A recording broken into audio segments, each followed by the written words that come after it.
Assalamualaikum warahmatullahi wabarakatuh. Perkenalkan, nama saya Jahroh Fatimah dari kelas 12 IPA. Pada kesempatan kali ini saya akan membahas materi tentang kasus pelanggaran hak dan pengingkaran kewajiban warga negara berdasarkan pemahaman saya sendiri. Yang pertama kita bahas yaitu mengenai hak. Hak itu merupakan semua hal yang diperoleh atau didapatkan. Hal tersebut bisa berbentuk kewenangan atau kekuasaan untuk melakukan sesuatu. Hak asasi manusia adalah hak yang melekat pada diri setiap pribadi manusia.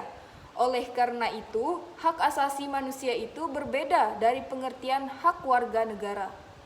Adapun hak warga negara sendiri merupakan seperangkat hak yang melekat dalam diri manusia dalam kedudukannya sebagai anggota dari sebuah negara. Hak asasi ini bersifat universal atau tidak terpengaruh status kewarganegaraan seseorang. Akan tetapi, hak warga negara dibatasi oleh status kewarganegaraannya.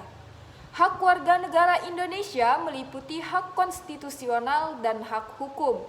Kewajiban asasi sendiri merupakan kewajiban dasar setiap orang. Dengan kata lain, kewajiban asasi terlepas dari status kewarganegaraan yang dimiliki oleh orang tersebut. Hak dan kewajiban warga negara merupakan dua hal yang saling berkaitan. Keduanya memiliki hubungan kausalitas atau sebab akibat. Seseorang mendapatkan hak karena kewajibannya terpenuhi. Selanjutnya, substansi hak dan kewajiban warga negara dalam Pancasila. Yang pertama, hak dan kewajiban warga negara dalam nilai dasar sila-sila Pancasila.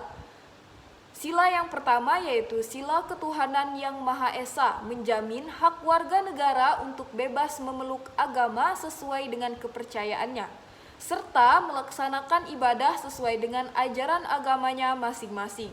Contohnya, membina kerjasama dan tolong-menolong dengan pemeluk agama lain sesuai dengan situasi dan kondisi di lingkungan masing-masing, serta mengembangkan toleransi antar umat beragama menuju terwujudnya kehidupan yang serasi, selaras, dan seimbang. Sila yang kedua yaitu sila kemanusiaan yang adil dan beradab, menempatkan hak setiap warga negara pada kedudukan yang sama dalam hukum, serta memiliki hak-hak yang sama untuk mendapatkan jaminan dan perlindungan hukum. Contohnya, memperlakukan orang lain sesuai dengan harkat dan martabatnya sebagai makhluk ciptaan Tuhan yang Maha Esa.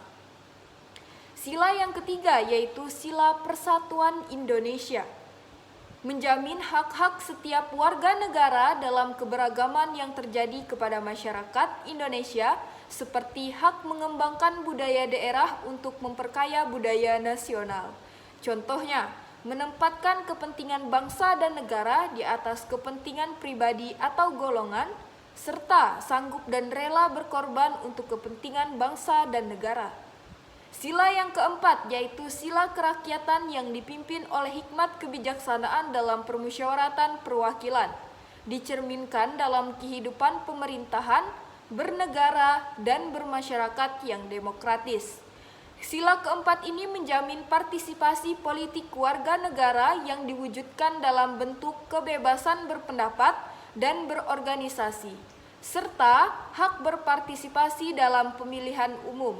Contohnya, mengutamakan musyawarah mufakat dalam setiap pengambilan keputusan, serta tidak memaksakan kehendak kepada orang lain. Sila yang kelima yaitu sila keadilan sosial bagi seluruh rakyat Indonesia, mengakui hak milik perorangan dari dilindungi pemanfaatannya oleh negara, serta memberi kesempatan sebesar-besarnya kepada masyarakat. Contohnya, mengembangkan sikap gotong royong dan kekeluargaan dengan masyarakat di lingkungan sekitar, serta tidak melakukan perbuatan yang merugikan kepentingan umum.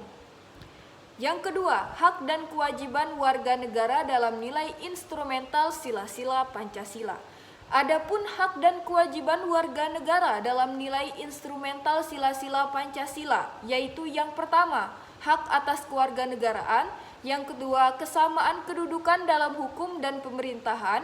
Yang ketiga, hak atas pekerjaan dan penghidupan yang layak bagi kemanusiaan.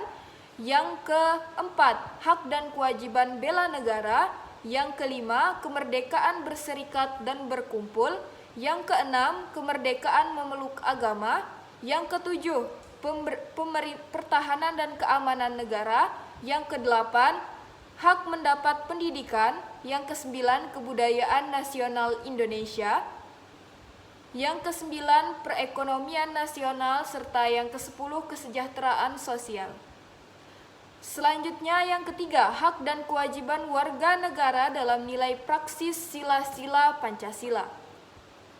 Hak dan kewajiban warga negara dalam nilai praksis Pancasila dapat terwujud apabila nilai-nilai dasar dan instrumental dari Pancasila itu sendiri dapat dilaksanakan dalam kehidupan sehari-hari oleh seluruh warga negara. Selanjutnya, kasus pelanggaran hak dan pengingkaran kewajiban warga negara.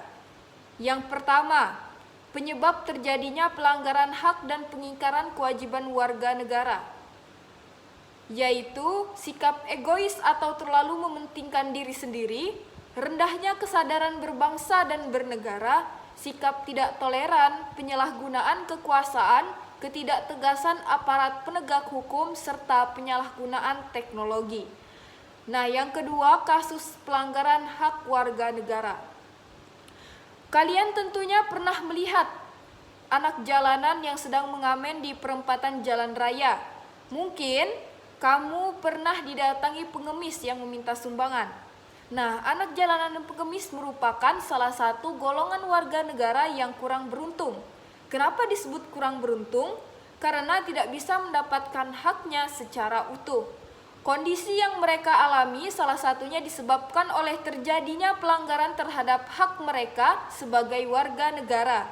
Misalnya, pelanggaran terhadap hak mereka untuk mendapatkan pendidikan, sehingga mereka menjadi putus sekolah dan akibatnya mereka menjadi anak jalanan.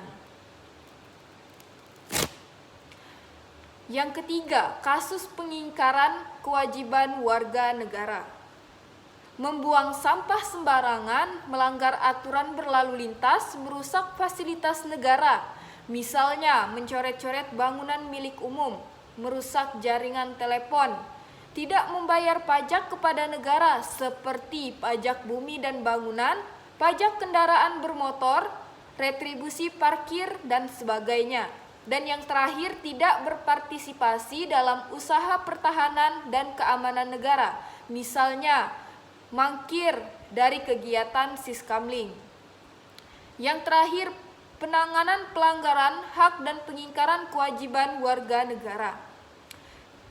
Nah, penanganan pelanggaran hak dan pengingkaran kewajiban warga negara ini terdapat dua upaya. Yang pertama, upaya pemerintah dalam penanganan kasus pelanggaran hak dan pengingkaran kewajiban warga negara. Dan yang kedua, membangun partisipasi masyarakat dalam pencegahan terjadinya pelanggaran hak dan pengingkaran kewajiban warga negara. Kita bahas yang pertama terlebih dahulu. Upaya pemerintah dalam penanganan kasus pelanggaran hak dan pengingkaran kewajiban warga negara. Di antaranya, yang pertama, supremasi hukum dan demokrasi harus ditegakkan. Yang kedua, mengoptimalkan peran lembaga-lembaga selain lembaga tinggi negara yang berwenang dalam penegakan hak dan kewajiban warga negara. Yang ketiga, meningkatkan kualitas pelayanan publik. Yang keempat, meningkatkan pengawasan dari masyarakat dan lembaga-lembaga politik. Yang kelima, meningkatkan penyebarluasan prinsip-prinsip kesadaran bernegara. Nah, selanjutnya kita bahas yang kedua, yaitu membangun partisipasi masyarakat dalam pencegahan terjadinya pelanggaran hak dan pengingkaran kewajiban warga negara.